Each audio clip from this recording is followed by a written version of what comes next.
Shattered reflections born into a family ruled by narcissistic abuse, Aisha's life is a journey through hardship, betrayal, and resilience.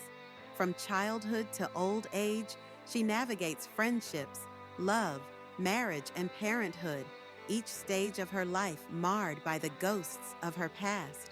But will she ever break free from the cycle and find peace within herself? The first wound. Aisha was 7 years old when she first learned that love could be cruel. Her mother, Syra, was a picture-perfect woman to the outside world, poised, articulate, and always in control. To Aisha, she was a storm wrapped in silk, unpredictable and suffocating. Her father, Imran, was a shadow in the background, too passive to protect his daughter from her mother's calculated rage. "You are nothing without me," Sarah would say, her voice dripping with disdain. "You will never be good enough." And thus, the seed of doubt was planted in Aisha's soul. Part 1. The Teenage Years, A Fragile Self. Chapter 1. Invisible Chains. At 16, Aisha had learned to wear a mask. At school, she was the quiet girl who excelled in her studies but struggled to make friends. Her classmates found her distant. Her teachers praised her obedience, and yet no one noticed the weight she carried. Her only friend, Mira, was bright and full of life, the kind of person who could lift any room she walked into. But even with Mira, Aisha felt inadequate. "You have to speak up, Aisha," Mira would say. "You always let people walk all over you." Aisha wanted to protest, but how could she explain that her entire life was built on obedience? That love to her meant walking on eggshells? At home, her mother's words cut like knives. "You are too sensitive," Sarah would say whenever Aisha cried. "Do you think anyone will love a girl who is so weak?" Her father's silence was worse than his absence. One day, she overheard Syra speaking to an aunt. "Aisha is nothing special.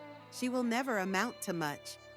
Aisha swore she wouldn't cry, but the words burned into her heart. Chapter 2. A Shattered Friendship. Mira was the first person to truly see her, but even she couldn't stay. When Aisha started withdrawing, missing calls, and failing to express her emotions, Mira tried to understand. "I can't keep saving you, Aisha," she finally said, her voice laced with frustration. "You have to help yourself." The loneliness deepened. Aisha told herself it was her fault. After all, wasn't she always the problem? Part 2. Adulthood. Seeking love in the wrong places. Chapter 3. A love that wasn't love in college. Aisha met Zion, a boy who made her feel seen. At first, his attention was intoxicating. He told her she was special, beautiful, and different from other girls. She fell fast and hard. But soon, the love turned possessive. "Why do you need friends when you have me?" he asked. "I know what's best for you." Whenever she tried to assert herself, he made her feel guilty. "You're overthinking. You always make things difficult." The patterns felt familiar. One night, after a fight where he called her ungrateful for questioning his control, she realized she had become her mother's daughter. She left, but the wounds remained. Chapter 4. A Career in Shadows. At work, Aisha excelled on paper, but struggled to advocate for herself. Promotions passed her by.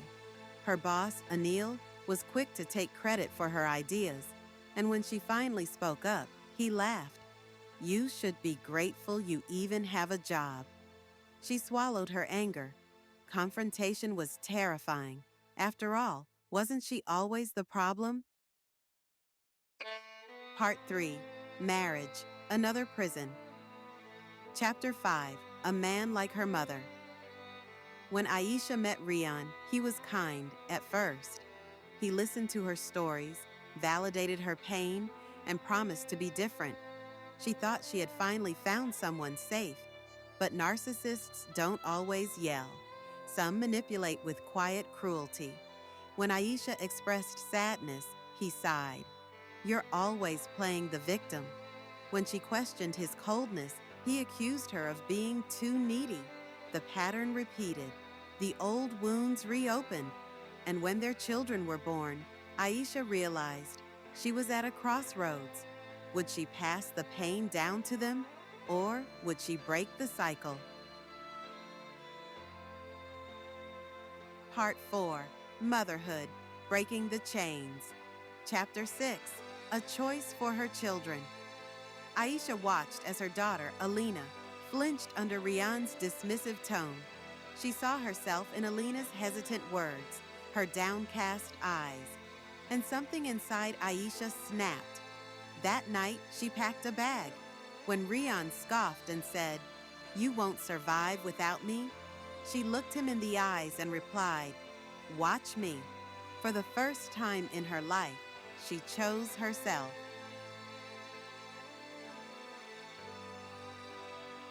Chapter 7. The Woman in the Mirror. Years passed. Therapy helped. Support groups helped. Learning to love herself was the hardest battle, but she fought it every day. One evening, she stood in front of the mirror and whispered, "You are enough." She had spent a lifetime seeking love outside herself. Now, she was her own home. Epilogue: The Old Woman Who Chose Herself. At 70, Aisha sat with Alina and her grandchildren, watching them laugh without fear. She had not been a perfect mother, but she had been a different one. As she sipped her tea, she felt peace settle in her bones. And for the first time, she did not feel broken. She felt whole. Final words.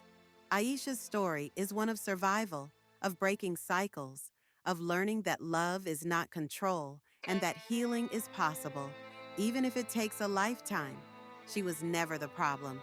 She was always the light. She just had to find her way back to it.